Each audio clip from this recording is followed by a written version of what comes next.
Hello students, welcome to my class. आज हम लोग करेंगे एक नया टॉपिक। कॉमर्स आईएससी के जो स्टूडेंट है उनका कॉमर्स और अदर बोर्ड्स के बिजनेस स्टडीज़ के अंदर ये चैप्टर आता है। तो चलिए हम लोग स्टार्ट करते हैं। And the name of the chapter is partnership. जो बच्चे क्लास 12 में हैं ये चैप्टर उनके लिए भी इम्पॉर्टेंट है, ठीक है। 12 में अकाउंट्स के अंदर एक चैप्टर आता है पार्टनरशिप, तो कुछ थ्योरेटिकल पार्ट वहाँ भी आ जाता है और कुछ एमसीक्यूज़ वगैरह वहाँ के लिए भी इम्पॉर्टेंट हो जाता है। तो सब लिख लीजिए। सबसे पहले चैप्टर का नाम, and the name of the chapter is partnership. तो बेटा पार्टनरशिप टर्म से बेसिकली आप क्या समझते हैं? जब दो या दो से ज़्यादा लोग मिलकर एक काम करें वो पार्टनरशिप कहलाता है। तो पहले ये देखते हैं कि आया क्यों, वाई पार्टनरशिप, ज़रूरत ही क्यों पड़ रहा है हमें पार्टनरशिप बिजनेस का, क्यों? सबसे बड़ी बात बेटा क्यों। तो सबसे पहले यहाँ पे ध्यान रखना है आपको कि there were some shortcomings of the sole proprietorship business. Single owner जो बिजनेस है जिसको हम कहते हैं सोल प्रोप्राइटरशिप बिजनेस, उसका कुछ शॉर्ट कमिंग्स है। क्या शॉर्ट कमिंग्स? लिखिए। शॉर्ट कमिंग्स मतलब बेटा उनमें प्रॉब्लम होता है। पहला सबसे बड़ा प्रॉब्लम था कि यहाँ पर जब बिजनेस का साइज बढ़ता है तो बिजनेस के लिए क्या चाहिए? तो बेटा हमारे पास एक कैपिटल का प्रॉब्लम होता था, क्योंकि लार्ज अमाउंट ऑफ कैपिटल या नेसेसरी कैपिटल जब बिजनेस के एक्सपेंशन के लिए ज़रूरत है तो वो नहीं दे पाता है। On the other hand management, whenever business expands, it's not possible for a single person to have all the managerial skills to control and manage a business, and therefore the importance and the need of another form of business rose कि चलो भाई मैं अपने साथ साथ किसी और को भी हम अपने साथ रख लेते हैं और हम मिलकर बिजनेस को संभालते हैं। इससे ये दोनों प्रॉब्लम हमारा क्या हो जाएगा? सॉल्व हो जाएगा। इज इट क्लियर बेटा? ऋषभ, बच्चे जो ऑनलाइन आप लोग देख रहे हो, कोई भी डाउट हो आप लोगों को तो आप लोग व्हाट्सएप चैनल हमारा ज्वाइन कीजिए, क्वेश्चन वहाँ भी कर सकते हैं। और हमारे यूट्यूब चैनल में आप जाएं और कमेंट में भी आप क्वेश्चंस कर सकते हो। मेरे डायरेक्ट नंबर पे भी आप कर सकते हो, मैं अपने आप को ग्रुप में ऐड कर लूँगा। ऑनलाइन एडमिशन्स भी हमारा ऑन है। जो बच्चे हमारा क्लास करना चाहते हैं वो नंबर पे कांटेक्ट करें, उनको सारा डिटेल्स मिल जाएगा, ठीक है। तो चलिए आगे बढ़ते हैं। तो यहाँ पर पार्टनरशिप का ज़रूरत क्यों पड़ा ये समझ गए हम, ठीक है। अब कैपिटल मतलब वही समझ लो, कैपिटल के साथ में लिख सकते हो रिसोर्सेज, है ना। ये सारी बातें। अच्छा, बिजनेस को सक्सेसफुल बनाने के लिए जो भी क्वालिटीज़ चाहिए, इट इज़ नॉट नेसेसरी कि वो सिर्फ एक ही पर्सन के पास हो। तो shortcomings of sole proprietorship business की बात कर रहे हैं। एक सिंगल ओनर के पास सारा स्किल्स हो बिजनेस को सक्सेसफुल बनाने के लिए, ये चीज़ भी पॉसिबल नहीं है, चांसेस इसका बहुत कम है। Therefore the need of partnership business came arised, ठीक है। तो तरीका से देखा जाए तो पार्टनरशिप बिजनेस एक सोल प्रोप्राइटरशिप बिजनेस का ही एक्सटेंशन है। जब आदमी बड़ा होना चाहता है, ज़्यादा धंधा करना चाहता है, तो वो अपने एक्सपेंशन के लिए और लोगों को अपने साथ जोड़ सकता है और पार्टनरशिप फॉर्म ऑफ बिजनेस में जा सकता है। Is it clear? तो इस तरीके से जब लोग एसोसिएट होने लगे, मिलने लगे, मिलकर काम करने लगे, तो फिर किसका जन्म हुआ? पार्टनरशिप बिजनेस का जन्म हुआ। तो this is how why we need partnership and how it rose, it came into existence. अब आएंगे डेफिनेशन या मीनिंग में आएंगे। तो चलिए लिखिए सबको definition.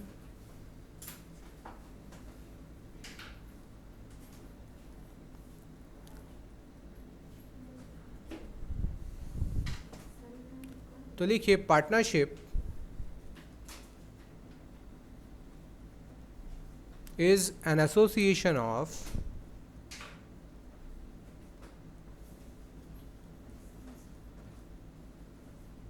two or more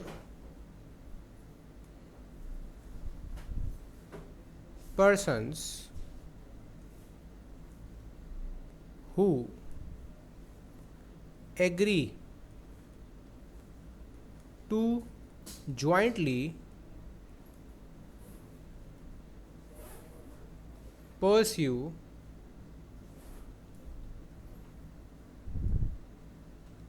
a business activity.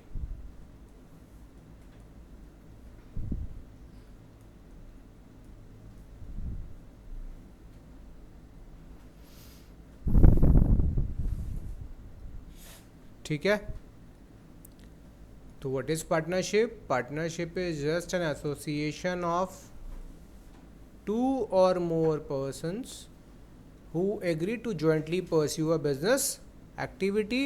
इसका एक्सटेंशन किया जा सकता है ना. And they decide to share profit and loss in the agreed ratio, है ना. जो रेशियो में वो मिलकर एग्री कर रहे हैं उस रेशियो में प्रॉफिट या लॉस का डिस्ट्रीब्यूशन भी हो जाएगा.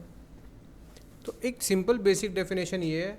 और डिटेल्स अपने इसके साथ ऐड करेंगे तो हम लोग क्या करने वाले हैं, किसी भी चीज़ को पार्टनरशिप कहने के लिए कुछ कंडीशंस फुलफ़िल होना चाहिए.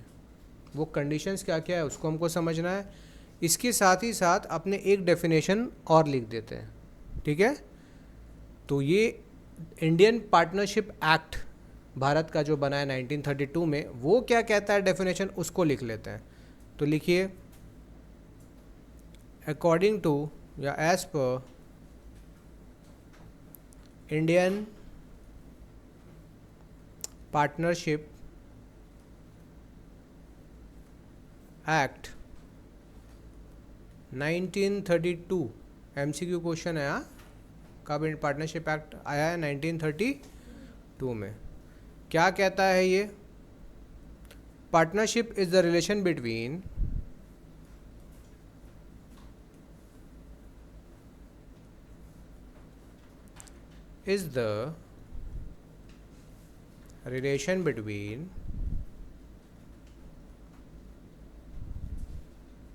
persons who have agreed to share profits of a business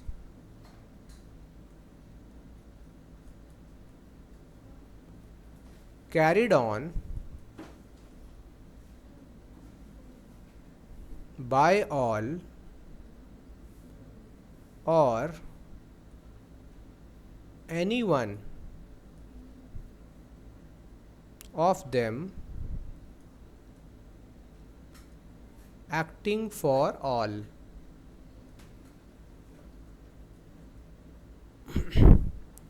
बड़ा इंटरेस्टिंग डेफिनेशन है. इसमें कई सारी बातों को बताया गया. क्या बताया गया कि देखिए, partnership is the relation between persons. Persons मतलब हो गया प्लूरल सेंस, एक से ज़्यादा हो गया, दो या दो से ज़्यादा बन गया. हु हैव एग्रीड, जो तैयार हुए हैं प्रॉफिट शेयर करने का. किसका? बिजनेस का. और वो बिजनेस कौन कैरिड कर रहा है?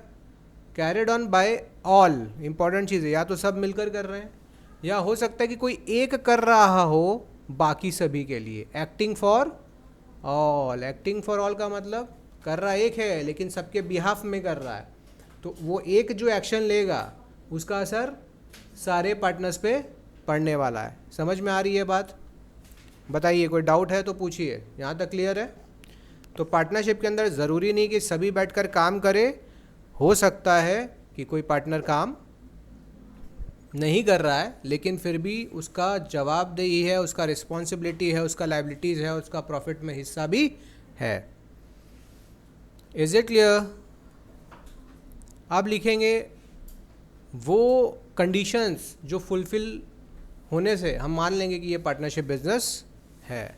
तो लिखिए heading, conditions for a business to be called a partnership business. चलिए नंबर 1, सबसे पहले एग्जिस्टेंस ऑफ बिजनेस।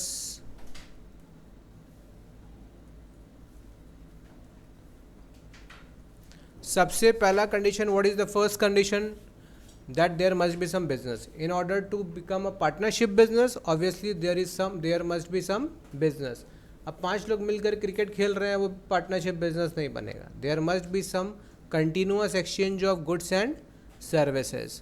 5 दोस्त मिलके एक बाइक खरीदा और उसको बेच दिया, है ना, बोले तो मिल के चलाएंगे, लेकिन वो लोग नहीं समझ में आया तो लोग बेच दिया, तो क्या है, पार्टनरशिप बिजनेस बन गया. बिजनेस का फीचर क्या था कि कंटिन्यूसली होना चाहिए, तो ये single transaction won't constitute a business. Therefore there must be the existence of business. पहला चीज़ बिजनेस होना चाहिए.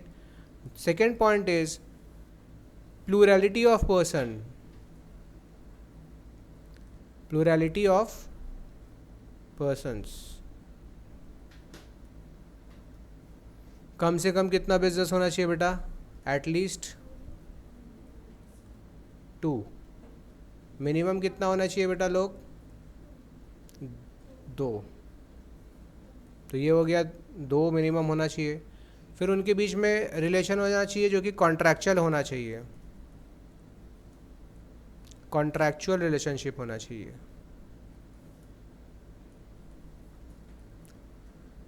ठीक है, कॉन्ट्रैक्चुअल रिलेशनशिप मतलब उनके बीच में एक क्या होना चाहिए?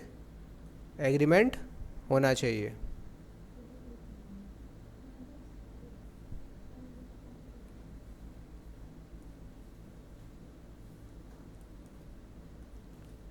मोटिव क्या होना चाहिए?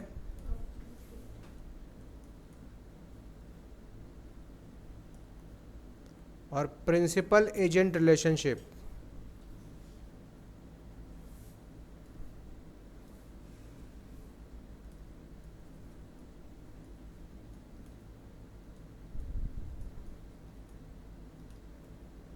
अब ये प्रिंसिपल एजेंट रिलेशनशिप क्या है?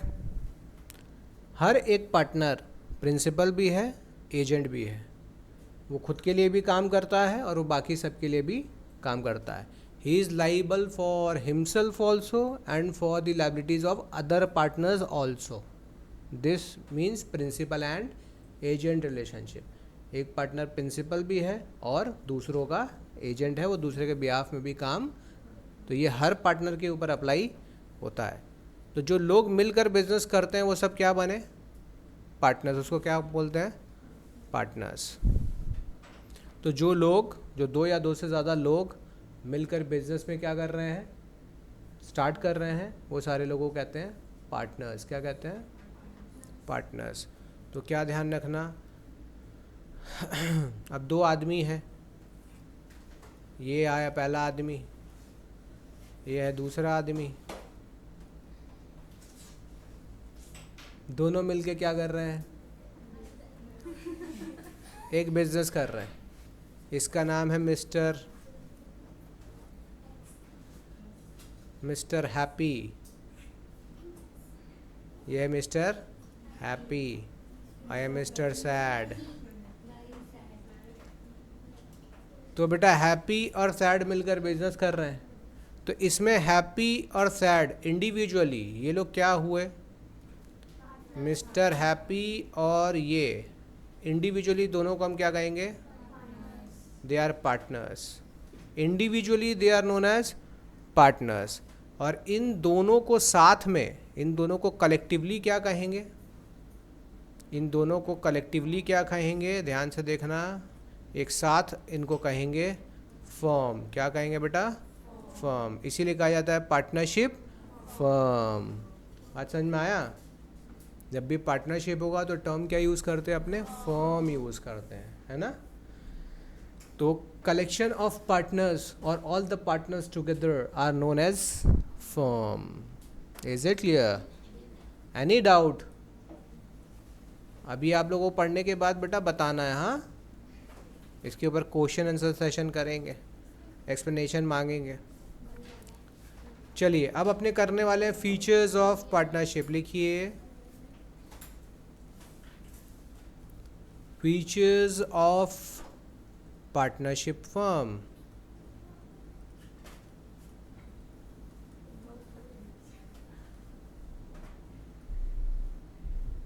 ओके, एक्सप्लेनेशन बेटा आपके यहाँ देखो, इंग्लिश इतना अच्छा होना चाहिए कि आप इसको एक्सप्लेन कर पाओ। तो our focus will be on understanding the concept. आपका होमवर्क रहेगा कि आप हर पॉइंट के ऊपर 2-3 लाइन लिख लो, खुद से स्पेस छोड़ सकते हो एंड अपना बनाना स्टार्ट करो। कीवर्ड्स हमेशा डालना पड़ेगा, सारे बच्चों को ध्यान रखना है। हर चीज़ के अंदर कुछ इंपॉर्टेंट वर्ड्स होता है, वो इंपॉर्टेंट वर्ड्स को डालना पड़ता है। बाद बाकी फ्रेमिंग आप खुद से कर सकते हैं। तो सबसे पहला जो फीचर होने वाला है वो है मेंबरशिप। लिखिए पॉइंट मेंबरशिप। तो मेंबरशिप क्या है यहाँ पर, लिखिए मिनिमम नंबर कितना होना चाहिए मेंबर्स, 2, और मैक्सिमम नंबर कितना होना चाहिए, 50। अभी MCQ क्वेश्चन के अंदर है। तो 50 कहाँ से आया, ये पे रूल 10 ऑफ कंपनीज रूल्स 2014, ठीक है। तो तुम अभी सिर्फ नंबर याद रखो। पॉइंट नंबर 2 लिखिए एग्रीमेंट।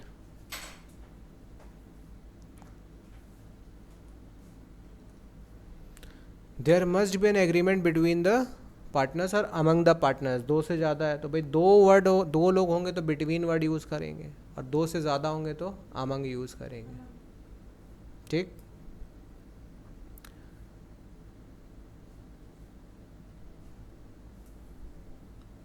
तो यहाँ एग्रीमेंट होना चाहिए। एग्रीमेंट बेटा ओरल भी हो सकता है और राइटिंग में भी हो सकता है, रिटन भी हो सकता है। और जितना भी वैलिड कॉन्ट्रैक्ट का एग्रीमेंट है, मतलब पॉइंट्स है, वो उसको फुलफिल करना पड़ेगा। जैसे कि एक माइनर को पार्टनर नहीं बना सकते, आगे चलकर सीखेंगे कि बन भी सकता है, लेकिन आमतौर पर फिलहाल ये ध्यान रखेंगे कि नहीं बनता माइनर को पार्टनर। माइनर कौन, 18 के नीचे जो भी है वो पार्टनर नहीं बनेगा, उसके ऊपर कोई लायबिलिटीज़ आने वाला नहीं है। हाँ बन सकता है, वो एक बता रहे हैं, वो आगे चलकर डिस्कस करेंगे कि देयर आर केसेस की कभी कभी बन सकता है, लेकिन उसको कोई लॉस का टेंशन, लॉस नहीं झेलेगा, प्रॉफिट्स मिलेगा। तो पार्टनर इन प्रॉफिट्स ही है। अच्छा मज़ेदार चीज़ है, आगे बढ़ते जाएंगे तो ये सब चीज़ सीखते जाएंगे। फ़िलहाल पॉइंट पे रहते हैं कि राइटिंग में भी हो सकता है और ओरल भी हो सकता है, और जो भी वैलिड कॉन्ट्रैक्ट का क्राइटेरिया है वो फुलफ़िल होना चाहिए। क्या क्या है, जैसे माइनर की बात की, माइनर नहीं होना चाहिए। दूसरा, कोई आदमी अगर इंसेन है, पागल है, मैड है, तो उसके साथ भी एग्रीमेंट नहीं हो सकता, पार्टनरशिप नहीं हो सकता। Next, any person who is restricted by the law. अगर लॉ बोल दिया कि इस आदमी के साथ कोई पार्टनरशिप नहीं करेगा तो भी पार्टनरशिप नहीं होगा, ठीक है। तो ये चीज़ यहाँ पर है कि सारा जो कॉन्ट्रैक्ट का, वैलिड कॉन्ट्रैक्ट का जो पॉइंट्स है, एसेंशियल्स जिसको कहते हैं, एसेंशियल्स, वो फुलफ़िल होना चाहिए। तो जिस डॉक्यूमेंट में ये एग्रीमेंट होगा, पार्टनर्स के बीच में जो लिखा होगा, उसे हम क्या कहते हैं, पार्टनरशिप डीड। तो ये वर्ड को याद रखना, MCQs आ रहा है इसमें से।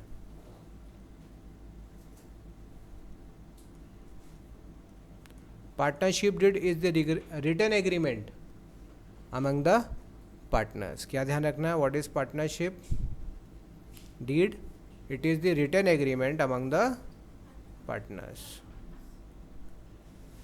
ठीक है।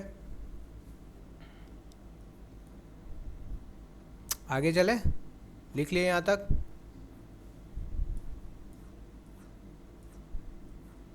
पॉइंट नंबर 2 किया ना अभी हमने,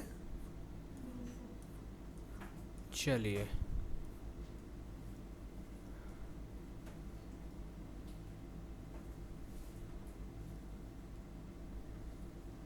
अब लिखेंगे point number 3। And third number point is lawful business. क्या होना चाहिए,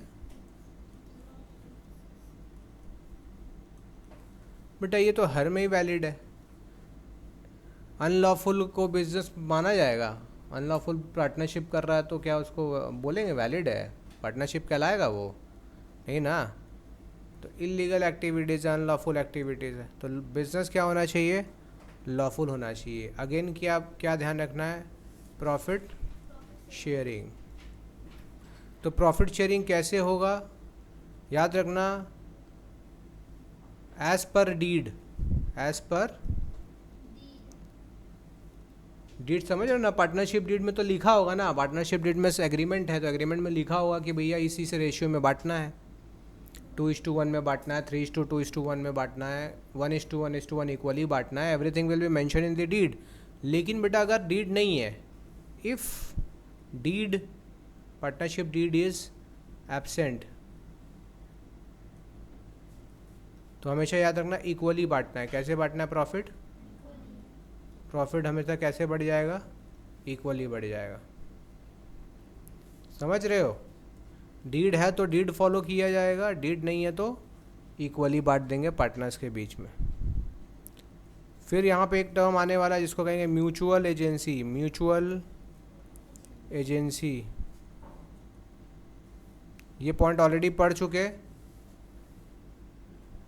एक पार्टनर प्रिंसिपल भी है और एजेंट भी है, तो म्यूचुअल एजेंसीज दोनों एक दूसरे के लिए हर पार्टनर काम कर रहा है। फिर यहाँ पे एक और इसका फीचर्स है जो है अनलिमिटेड लायबिलिटी।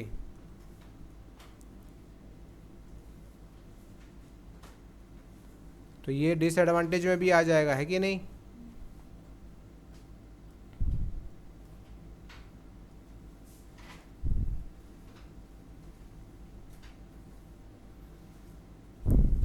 फिर लिखेंगे non transferability of shares. Non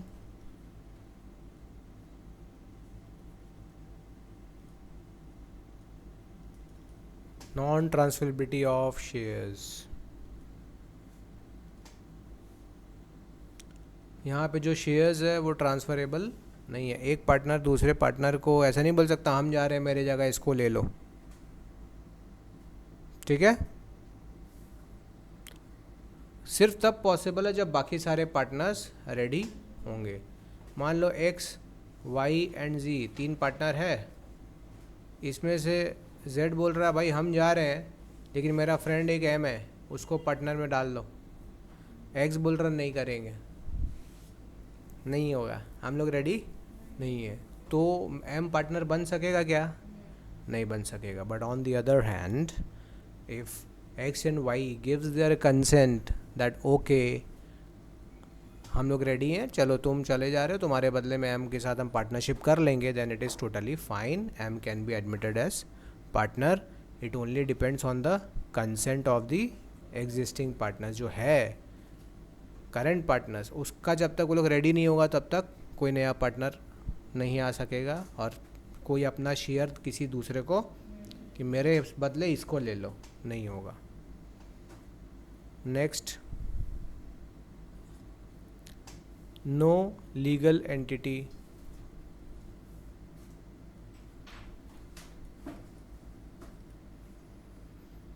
separate legal entity नहीं है, वही लिखा है नो लीगल एंटिटी, कोई इसका सेपरेट पहचान नहीं है। केस होगा तो पार्टनर्स के ऊपर ही होगा।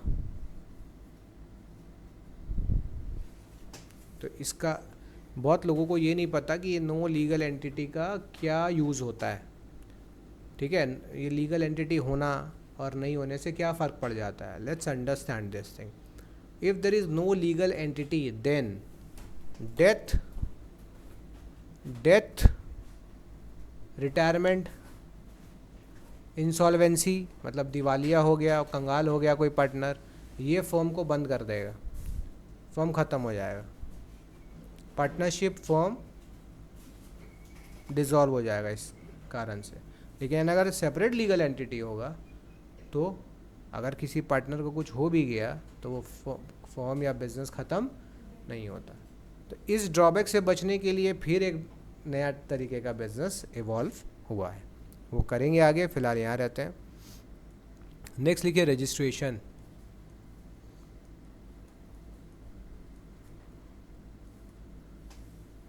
पार्टनरशिप एक्ट 1932 में रजिस्ट्रेशन कंपलसरी नहीं है, तो क्या लिखना है? नोट करने वाली बात क्या है? Not compulsory.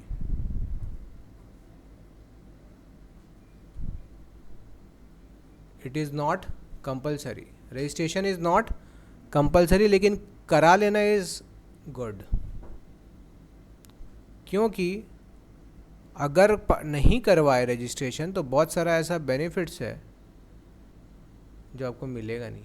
मतलब आप किसी पे केस नहीं कर पाएंगे, अपना एक पार्टनर दूसरे पार्टनर पे केस नहीं कर पाएगा। तो इट्स बेटर कि करवा लो, खुद से रजिस्टर करवा लो। कोई कंपलसरी नहीं, मतलब अगर नहीं करवाओगे तो आपके ऊपर कोई ऐसा नहीं, कोई एक्शन ले लिया जाएगा कि फ़ाइन लग जाएगा, ऐसा कुछ नहीं है। ठीक है। मैनेजमेंट कौन संभालेगा बेटा? मैनेजमेंट तो यहाँ मैनेजमेंट पार्टनर्स के हाथ में रहेगा। मैनेजमेंट किसके हाथ में रहेगा? पार्टनर्स के हाथ में रहेगा। फाइनेंसिंग कहाँ से होगा? फाइनेंसिंग भी कौन करेगा? पार्टनर्स ही करेगा।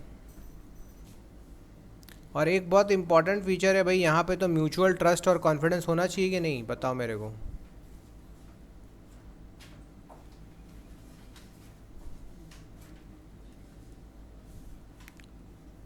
कितना बड़ा चीज़ है ना। पार्टनरशिप बिजनेस तभी एग्जिस्टेंस में आएगा जब दो लोगों के बीच में या दो से ज़्यादा लोगों के बीच में भरोसा है एक दूसरे के ऊपर। They trust each other. Is it clear?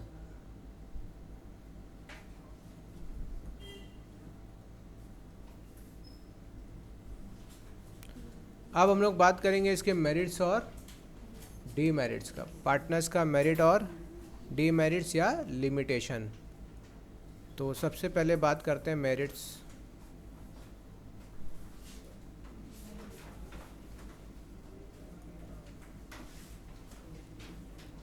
और यहाँ बात करते हैं लिमिटेशंस का।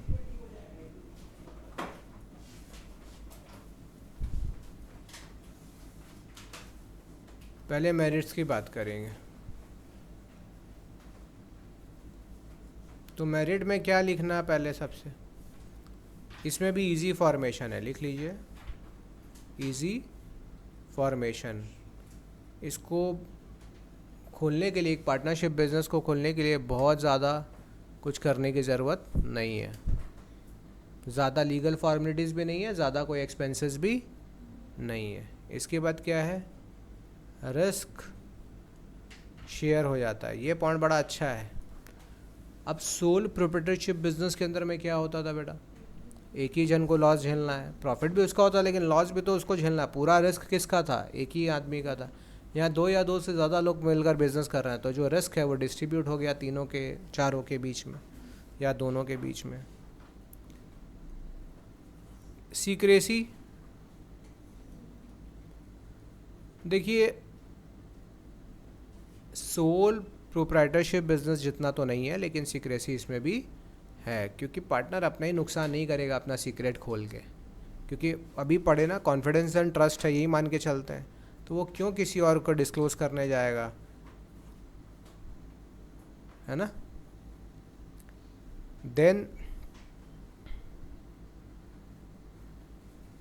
Specialisation in management.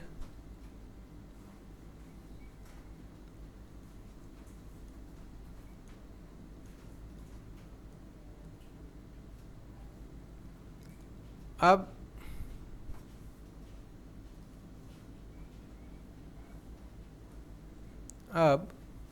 दो से ज़्यादा लोग हैं, एक से ज़्यादा लोग हैं,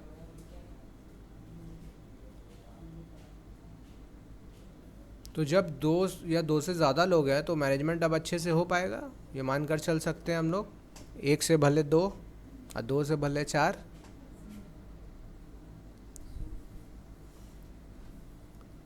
close supervision.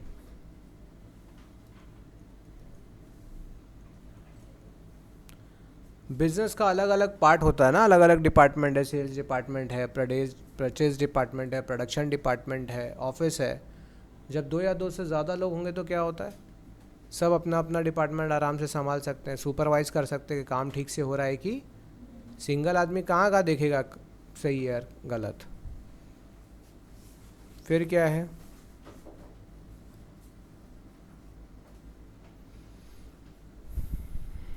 Scope of expansion.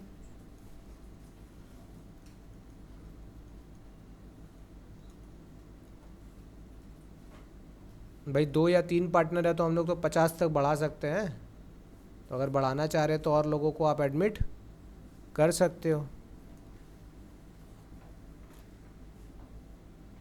Large financial resource,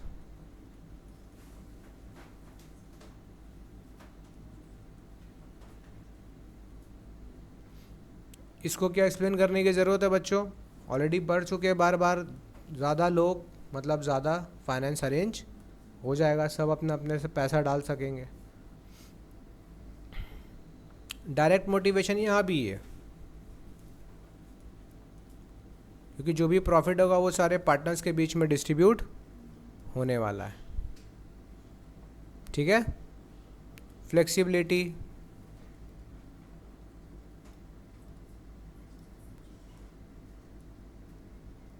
decision easily लिया जा सकता है यहाँ भी, जब ज़रूरत पड़े उस हिसाब से बदलाव किया जा सकता है।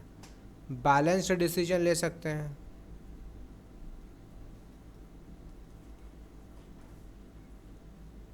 सब मिलजुल कर डिसाइड कर सकते हैं कि क्या करना है।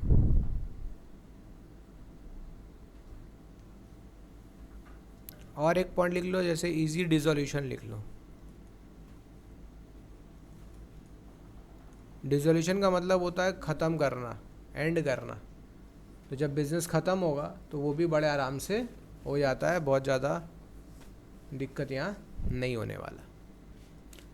काफ़ी सारा पॉइंट्स है, एग्ज़ाम में आप लॉन्ग क्वेश्चन में आ रहा है तो 10 मार्क्स का अगर आ रहा है तो आप लिख दो, 10 पॉइंट बहुत है, बस थोड़ा अच्छे से एक्सप्लेन कर देना। 5 मार्क्स का अगर आता है तो 6 पॉइंट लिख देना। लेकिन एग्ज़ाम्स में अगर एग्जैक्टली पॉइंट्स बता दिया है ना कि 5 ही पॉइंट लिखो या 4 ही पॉइंट लिखो, तो वहाँ ज़्यादा एडिशन करने का ज़रूरत नहीं है, स्टिक टू द पॉइंट। 3 बोला 3 ही लिखना है। चलिए लिमिटेशंस में आते हैं। लिमिटेशंस में पहला लिमिटेशन लिखिए, अनलिमिटेड लायबिलिटी।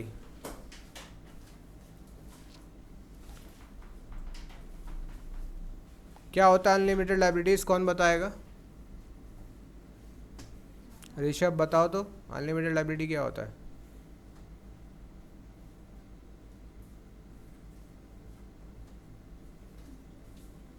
बताइए।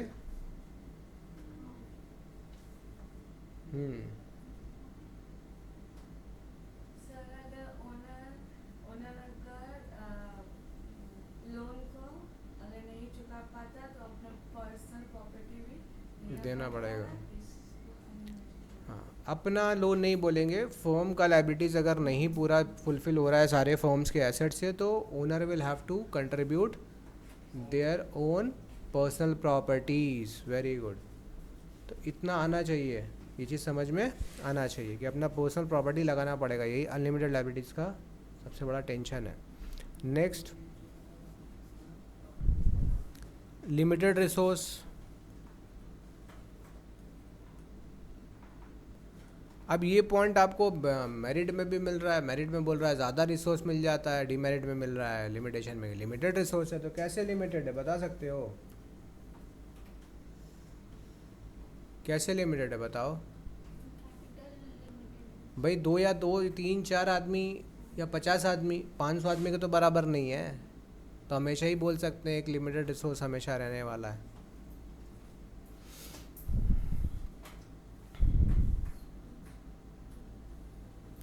Inability to take quick decision,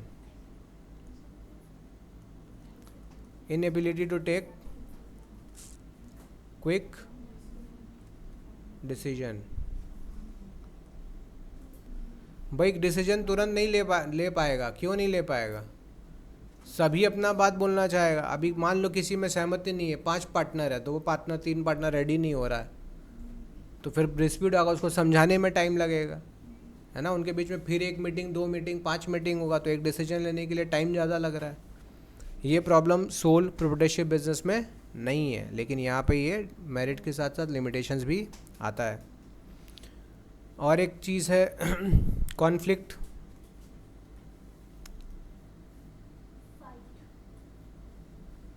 है ना, मतभेद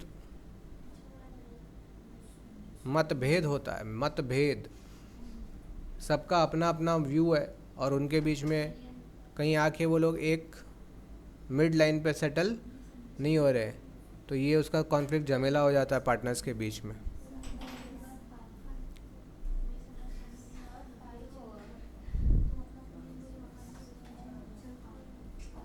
फिर वही uncertainty,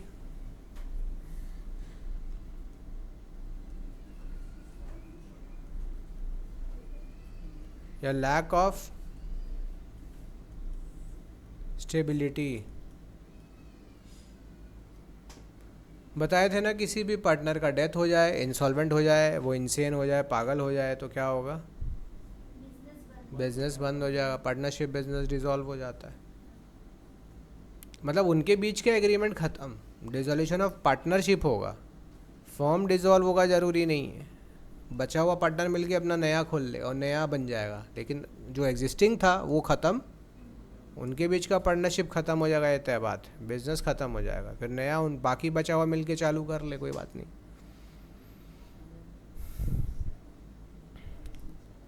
lack of public confidence,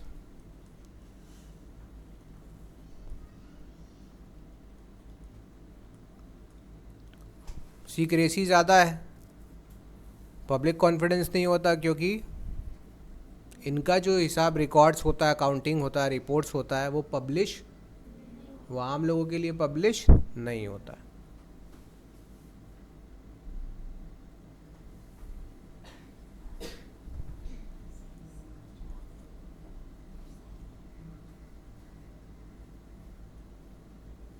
ये पाया जाता है कि खर्चा ज़्यादा होता है।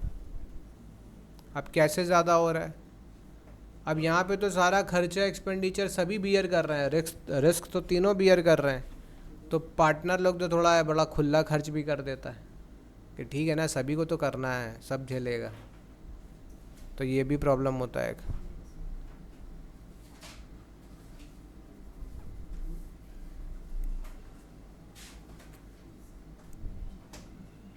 बस इतना एनफ है, इतना पॉइंट्स को आप रखो, बाकी एडिशंस आपको पढ़ना है, बुक से और पढ़ सकते हो, but 8 points are enough.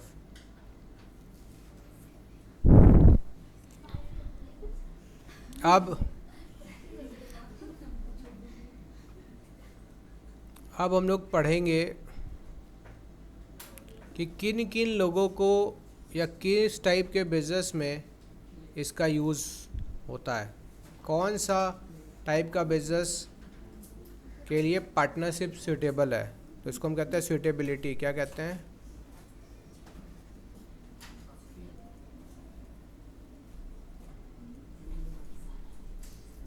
Suitability.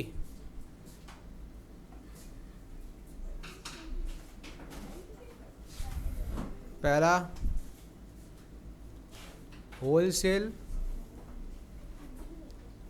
And retail trade, और इसका साइज़ क्या होना चाहिए, थोड़ा लार्ज होना चाहिए।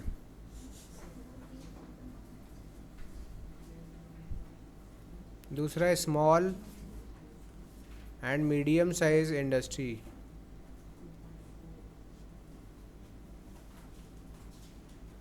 स्मॉल एंड मीडियम इंडस्ट्रीज़ में भी पार्टनरशिप चल सकता है, लेकिन ये लोग जो हैवी प्रोडक्ट नहीं बना रहा है, क्या डे टू डे एक्टिविटीज़ कर रहा है या आइटम्स बना रहा है जो डेली कंजम्पशन में यूज़ हो, नॉर्मल यूज़ हो, जैसे कि बुक्स, टॉयज़, ऑटो पार्ट्स, ये सब स्मॉल इंडस्ट्रीज़ मीडियम इंडस्ट्री में आएगा।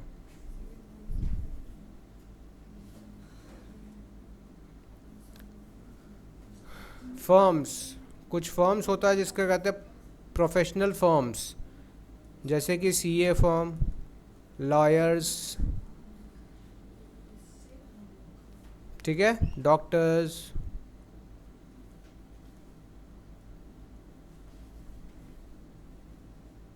तो जहाँ भी क्लोज कांटेक्ट ज़रूरत है वहाँ पे ये लोग मिलके कर सकते हैं, पार्टनरशिप स्टार्ट कर सकते हैं। ठीक है, सूटेबिलिटी क्लियर हुआ। अब हम लोग करेंगे टाइप्स ऑफ पार्टनरशिप फर्म्स। ठीक है, एमसीक्यू के लिए ये इम्पॉर्टेंट है, एमसीक्यू के लिए इम्पॉर्टेंट है। हेडिंग लिखिए, types of partnership firm.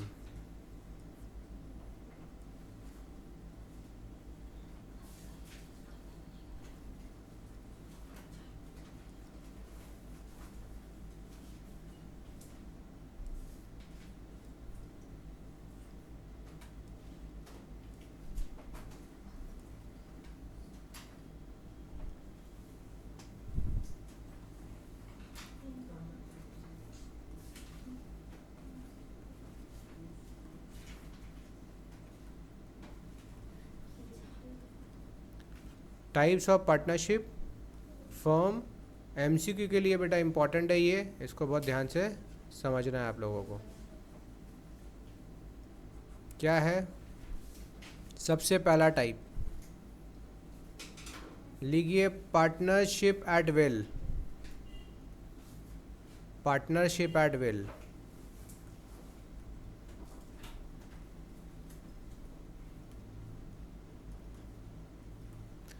Will का मतलब यहाँ पर होता है इच्छा। ठीक, विल का मतलब इच्छा होता है। तो पार्टनरशिप एट विल का मतलब ये कब ख़त्म होगा, इसका कोई स्पेसिफिक डेट नहीं है। जब पार्टनर्स डिसाइड करेगा तब ये ख़त्म हो जाएगा। तो किसके डिज़ायर पे हो रहा है, एंड्स ऑन डिज़ायर। डिज़ायर ही क्या है यहाँ पे, विल। जब चाहेगा मिलकर वो लोग की बंद करना है, और कोई भी एक पार्टनर नोटिस देगा तो भी बंद हो जाएगा। One partner, single partner can give notice of dissolution, और ये डिसॉल्व हो जाएगा। इसीलिए क्या नाम है, नाम से याद रहेगा, पार्टनरशिप एट विल। तो ऐसे क्वेश्चन पूछ सकता है कि इनडेफिनिट पीरियड के लिए जो पार्टनरशिप फर्म होता है उसको क्या कहते हैं।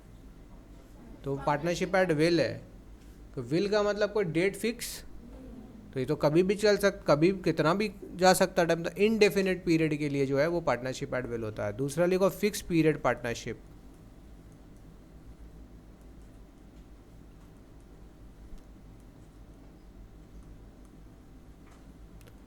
फिक्स पीरियड के अंदर ऑलरेडी टाइम फिक्स रहता है। फिक्स पीरियड का मतलब स्पेसिफिक टाइम के लिए होता है।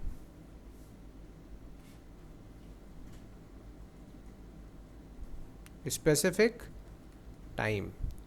So these kinds of partnership are for a specified period of time, and the time is already mentioned at the time of entering into the agreement or the business. It is written there that this partnership will continue for 3 years, 1 year, 5 years. It will be mentioned there. Is it clear? The third type is particular partnership.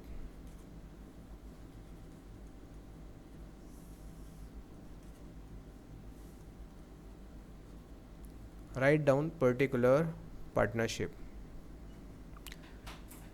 Always remember this particular partnership, particular means for a particular purpose. So for a particular venture, write down.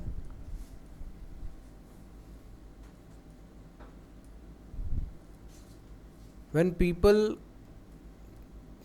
they come together for a specific purpose, for a specific work, then it is known as।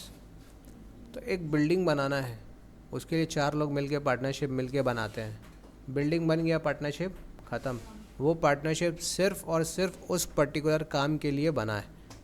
ठीक है, venture और activity के लिए बनना है, उसे हम कहते हैं पर्टिकुलर पार्टनरशिप।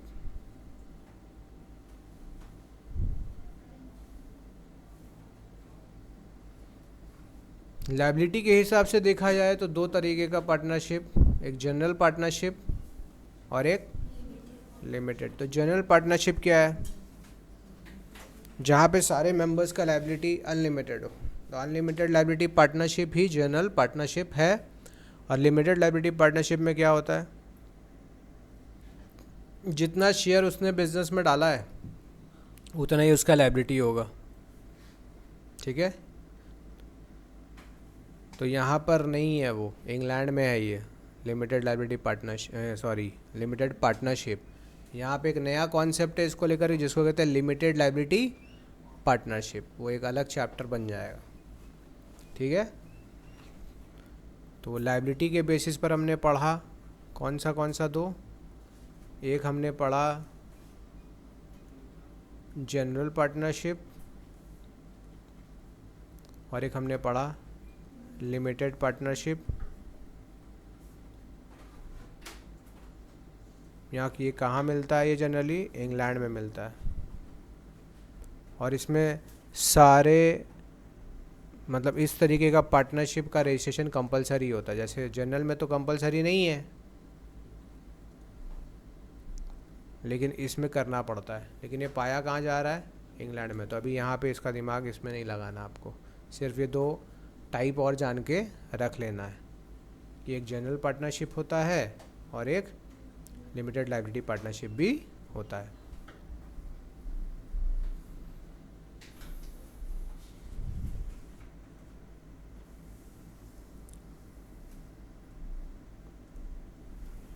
तो लिमिटेड लायबिलिटी इंडिया में क्या आया, इस तरीके के पार्टनरशिप के लिए इंडिया में क्या आया, याद रखना। इंडिया के लिए हम लोग यूज़ करेंगे लिमिटेड लायबिलिटी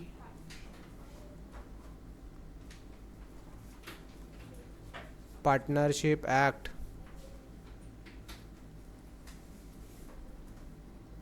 2008।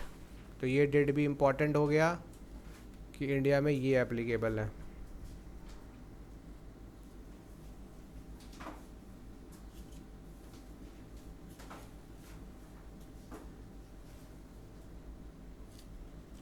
ठीक है,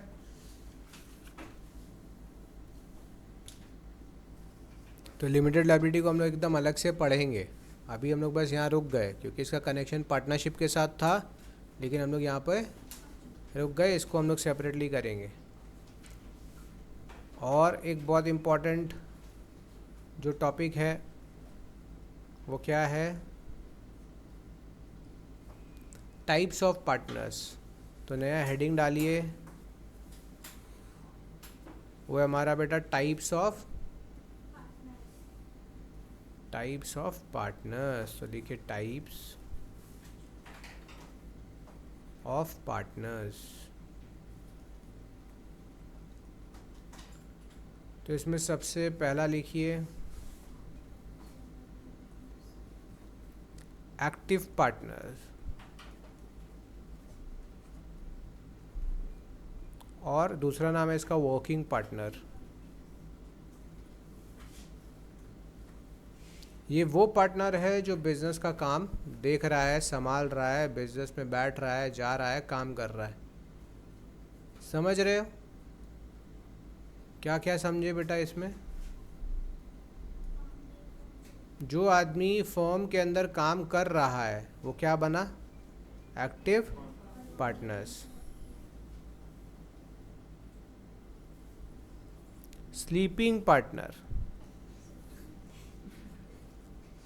और डॉर्मेंट पार्टनर।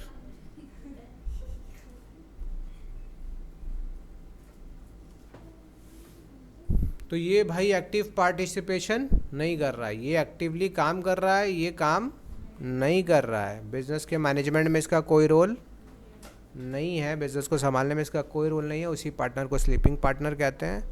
ये कैपिटल लगाता है और प्रॉफिट लेता है। क्या क्या ध्यान रखना है, ये क्या लगाता है, ये कैपिटल इन्वेस्ट करता है और ये प्रॉफिट का हिस्सा भी लेता है। ठीक है, और लॉस होगा तो लॉस भी इसको बियर करना तो हम लिख देते हैं अगर लॉस है तो लॉस भी इसको झेलना पड़ेगा। इसके अंदर भी तीनों, कैपिटल, प्रॉफिट, लॉस, इसका भी तीनों है। ठीक है, तो भाई क्यों लेंगे ऐसा पार्टनर को जो कुछ ही नहीं कर रहा? भाई नहीं कर रहा, पैसा तो लगा रहा है ना, बस वो पैसा यहाँ मुद्दा है। पैसा लगा रहा है कोई बात नहीं, मैनेजमेंट में एक्टिव पार्टिसिपेशन नहीं कर रहा। कई बार ऐसा होता है कि पहला पार्टनर जो दूसरे को पार्टनरशिप में ले रहा है वो भी नहीं चाहता कि तुम ज़्यादा काम करो, ये भी हो सकता है कि नहीं? Next, secret partner.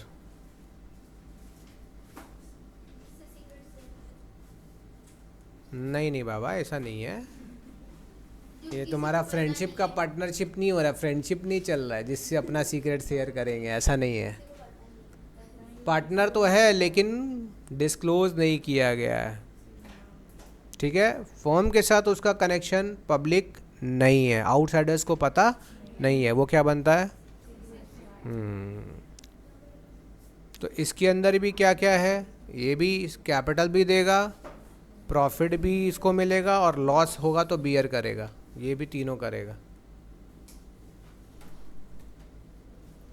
काम।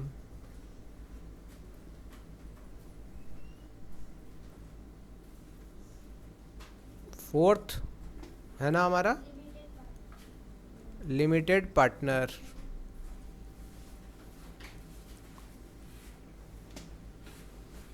नाम में ही है कि पार्टनर लिमिटेड है।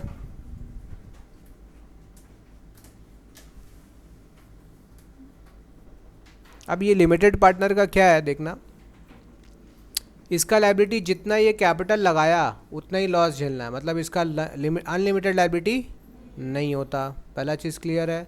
तो इसका जो कैपिटल और लायबिलिटी है वो क्या होगा? लिमिटेड होगा। कैपिटल से कनेक्शन है, लिमिटेड लायबिलिटी। अगर नुकसान हुआ तो जितना लगाया उतना ही होगा, घर यहाँ पे इसको बेचने की ज़रूरत नहीं है। क्या ये एक्टिव पार्ट लेगा क्या? नहीं लेगा। एक्टिव पार्ट मैनेजमेंट में नहीं लेगा। और अगर इनका डेथ वगैरह हो जाए तो बिजनेस डिसॉल्व, तो डेथ, इंसॉल्वेंसी अगर होगा तो भी बिजनेस के ऊपर कोई इफेक्ट नहीं पड़ेगा।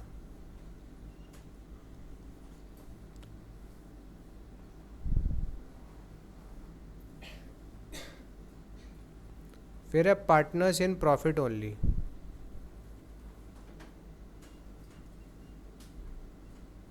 पार्टनर्स नहीं, पार्टनर इन प्रॉफिट्स ओनली। इसको सिर्फ क्या मिलेगा? पार्टनर है लेकिन ये सिर्फ प्रॉफिट लेगा, लॉस का जिम्मेदारी इसका। तो इसमें लिखे प्रॉफिट में तो टिक मार्क, लेकिन लॉस में क्रॉस। लॉस होगा तो नहीं लेंगे, नहीं देंगे हम पैसा, नहीं झेलेंगे। ठीक, लॉस नहीं झेलेगा। क्या ये मैनेजमेंट में पार्टिसिपेट करेगा?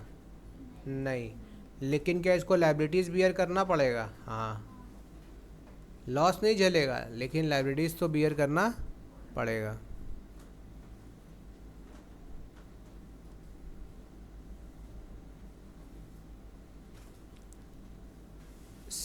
फिर क्या है? Silent partner. साइलेंट,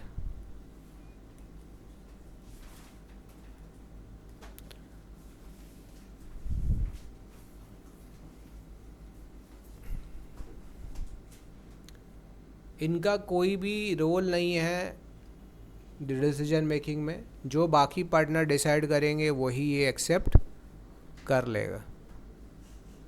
ठीक है, बाकी सबका जो राय है वही इसका राय होगा।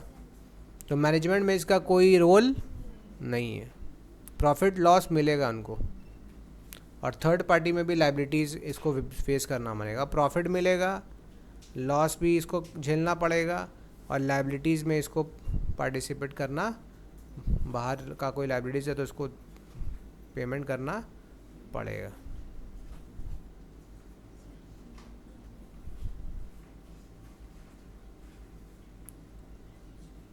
अब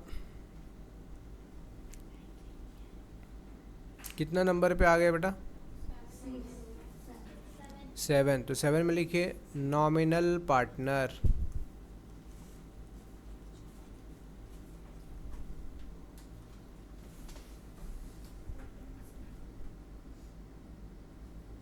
और ऑस्टेंसिबल पार्टनर। ये नॉमिनल ऑस्टेंसिबल पार्टनर का क्या मतलब हुआ? ऑस्टेंसिबल पार्टनर का मतलब है कि ये लोग बिजनेस झूठा पार्टनर है, कोई रियल पार्टनर नहीं है फर्म का। ना ये कैपिटल लगाता है, ना ही मैनेजमेंट में हिस्सा लेता है, ना ही प्रॉफिट एंड लॉस इनको मिलता है। सिर्फ अपना नाम या रेपुटेशन दे देता है ताकि फर्म को बेनिफिट मिल जाए। ठीक है, क्या करता है? सिर्फ बेनिफिट दे दिया, अपना नाम दे दिया ताकि फर्म को कुछ बेनिफिट मिल जाए। लेकिन क्वेश्चन है कि भाई ऐसा क्यों करेगा वो? बहुत बड़ा बात है ना। अब मज़ेदार चीज़ है, आप नाम दे रहे हो, प्रॉफिट नहीं ले रहे, कैपिटल नहीं लगा रहे, मैनेजमेंट में हिस्सा भी नहीं ले रहे, लेकिन बेटा इनका जो लायबिलिटी होगा ना, होगा लायबिलिटीज़ बेटा इनको चुकाना पड़ेगा। आउटसाइडर्स लायबिलिटी का जिम्मेदारी फिर इनके ऊपर आ जाएगा, भले ही ये कुछ नहीं कर रहे हैं तो भी। ठीक है, और ये बेटा 2 तरीके का होता है। नॉमिनल पार्टनर 2 तरीके का होता है। एक होता है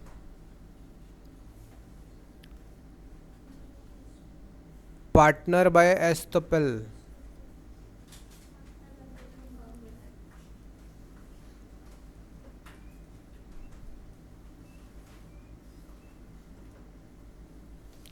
इसका मतलब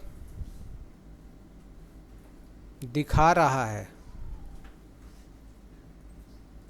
क्या दिखा रहा है कि हम पार्टनर हैं। सामने वाला खुद दिखा रहा है, मतलब वो आदमी दिखा रहा है, जैसे प्रेजेंट खुद को कर रहे थे, हाँ हम पार्टनर हैं।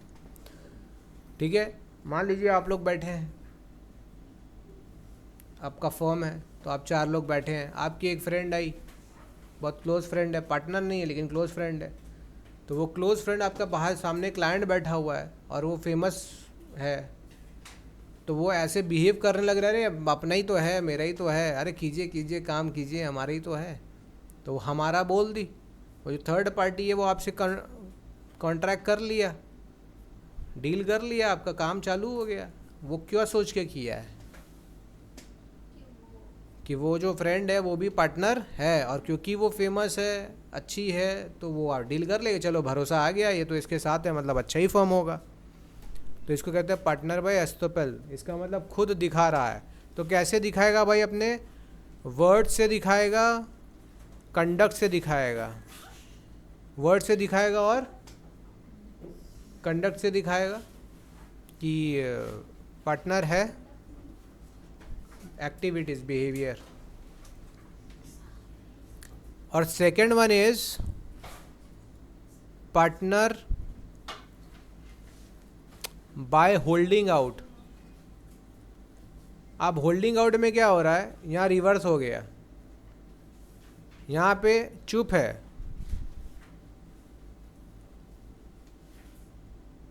होल्डिंग आउट मतलब चुप है।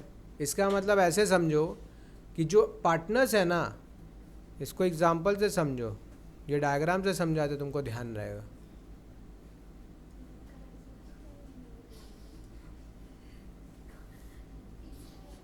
ठीक है, चलो यहाँ पे एक डायग्राम बनाते हैं, यहाँ पे समझाते हैं।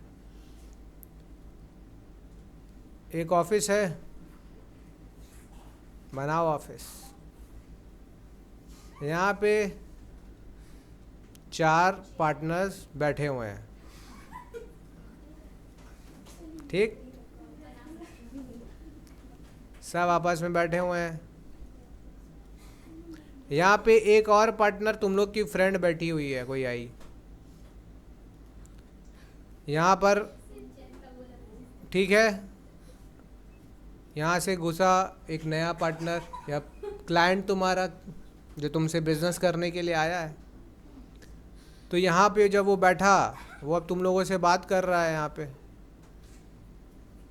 लेकिन फर्स्ट केस, ध्यान से समझना, फर्स्ट केस में क्या हो रहा है? तुम लोग चारों मिलकर, इससे हंस खेल रहा था, बात कर रहा था। अब ये आया, ये इसको जानता है, सपोज करो, मान लो कि जानता है, और ये फेमस है तुम्हारी फ्रेंड, उसका अच्छा है बिजनेस में नाम, तो ये खुद से चल चल के बोल रही है, इसलिए मेरा खुद बोल रहा है। तो जब ये जो तुम्हारी फ्रेंड है उसका नाम कुछ भी दे दो, फ्रेंड का नाम एफ दे दो, तो ये जो फ्रेंड है ये क्या कर रही है, खुद उछल उछल के बोल रही है, हाँ हाँ कीजिए ना, अपना ही है, अपना ही तो है। तो ये जो बंदा आया काम के लिए, इसको लग रहा है कि ये भी है साथ में और ये आपके साथ डील कर लिया, बट इन रियल क्या ये है पार्टनर? तो रियलिटी में तो पार्टनर ही नहीं है। उसके कंडक्ट से वो ऐसा दिखा दी कि वो पार्टनर है, जिसके कारण ये आउटसाइडर जो थर्ड बाहर की पार्टी है उसने आपके साथ काम कर लिया। समझ रहे हो? तो तब तक तो ठीक है, अगर सब कुछ ठीक चल रहा है तो कोई प्रॉब्लम नहीं है, लेकिन अगर नुकसान होता है, बाहर का लायबिलिटी इसको नहीं चुका पा रहा है ये चारों, तो फिर बेटा वो बोलेगा कि आपके कारण तो हम एग्रीमेंट में आए थे, तो बोलेगा मेरा तो नाम है ही नहीं पार्टनरशिप में, तो क्या हुआ? आप उसी दिन तो खुद ही बोल रहे थे कि हाँ हाँ कीजिए, हम हैं, मतलब क्या मतलब है? अपने बिहेवियर से, अपने एक्टिविटी से, अपने कंडक्ट से दिखा रहे हैं कि आप है, अपना ही तो है ये सब कुछ, है कि नहीं? ऐसा होता है ना बहुत लोग। तो ये हुआ पहला केस, इसको क्या बोलेंगे? Partner by एस्थोपेल। एस्थोपेल मतलब खुद के कंडक्ट, बिहेवियर, एक्टिविटीज से ये दर्शाना कि हाँ हाँ हम पार्टनर हैं, लेकिन इन रियल सेंस वो कोई पार्टनर, उसको प्रॉफिट भी नहीं मिलेगा। लेकिन लायबिलिटीज़ अगर आ गया फर्म के ऊपर जो देना है, तो उसको भी झेलना पड़ेगा, और थर्ड पार्टी को लायबल हो जाएगा। ऑन द अदर हैंड, अगर इसको थोड़ा सा रिवर्स कर दे सिचुएशन को, अभी तो ये खुद उछल उछल के बोल रही थी ना, अब चेंज कर देते हैं। अब ये चारों मिलकर, तुम चारों मिलकर के इसको समझा रहे हो, अरे देखिए ये भी तो हमारे साथ हैं, देखो फ़र्क हुआ ना, वहाँ वो खुद बोल रही है मैं हाँ हमारे ही है, और यहाँ पे ये चारों बोल रहा है एफ़ को, करिए हमारे साथ ही है, लेकिन एफ़ चुप है। चुप है मतलब कोई विरोध नहीं कर रही, नहीं नहीं हम नहीं है, क्या बोल रहे हो, चुप हो गई। तो चुप रहने का मैसेज यहाँ क्या जा रहा है? हाँ है, लेकिन याद रखना रियल लाइफ में ऐसा नहीं होता है। चुप रहने का मतलब हाँ, ये सब लोग इंडिया में बोलता है ना कि चुप रहने का मतलब हाँ होता है। No no no no no, खुद से जज नहीं करना है, आप ना ही समझ के चलेंगे। कोर्ट ये चीज़ नहीं मानता, इस केस में तो अलाउड है। बॉयज़ ध्यान रखना इस बात का, लड़की कुछ नहीं बोली इसका मतलब हाँ नहीं है, तुमको क्लियर होना पड़ेगा कि हाँ है कि ना है, ये बताओ सीधा सीधा, है ना? एम्बिग्विटी नहीं होना चाहिए, क्लियर होना चाहिए हिसाब किताब। और लड़की लोग को भी बेटा ये नहीं, वो तुम समझे क्यों नहीं, मेरे चुप रहने को तुमको समझ लेना चाहिए था, तो भैया प्रॉब्लम में पड़ सकते हैं। देखा था ना मूवी? अब मूवी का आजकल तो बहुत सारे मूवी में ऐसा प्रेजेंट किया, बताया जाता है। जैसे एक तो आया था नो मीन्स नो, अब उसमें वो कहाँ कोर्ट में बोल रहा है कि नो ठीक से नहीं बोली थी, नो, उसके नो में हाँ छुपा हुआ है। ऐसा नहीं है, इंडिया में जब तक मुँह से हाँ ना बोला जाए तब तक नहीं लेने का, ऐसा रिस्की मैटर है। क्या ये चीज़ क्लियर हो गया? यहाँ पे क्लियर हो गया, ये चीज़ क्लियर हो गया। तो एक केस क्या था, होल्डिंग आउट। होल्डिंग आउट मतलब खुद नहीं बोल रहा है, वो कोई ऑब्जेक्ट नहीं कर रहा है इस बात पे, एफ ऑब्जेक्ट नहीं कर रही है कि हम पार्टनर नहीं है, तो भी मान लिया जाएगा कि, तो ये जो एफ है ये बन जाएगी पार्टनर बाय होल्डिंग आउट।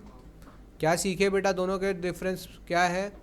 एस्थोपेल मतलब नीचे मैंने इसीलिए लिखा, एस्थोपेल मतलब खुद दिखा रहा है, वो दिखा रहा है कि हम पार्टनर है अपने वर्ड्स और कंडक्ट से। और चुप है का मतलब क्या है, दूसरा बोल रहा है लेकिन ये कोई ऑब्जेक्शन नहीं दे रहा है, तो ये वाला पार्टनर फिर बन गया इस केस में partner by holding out. Is it clear?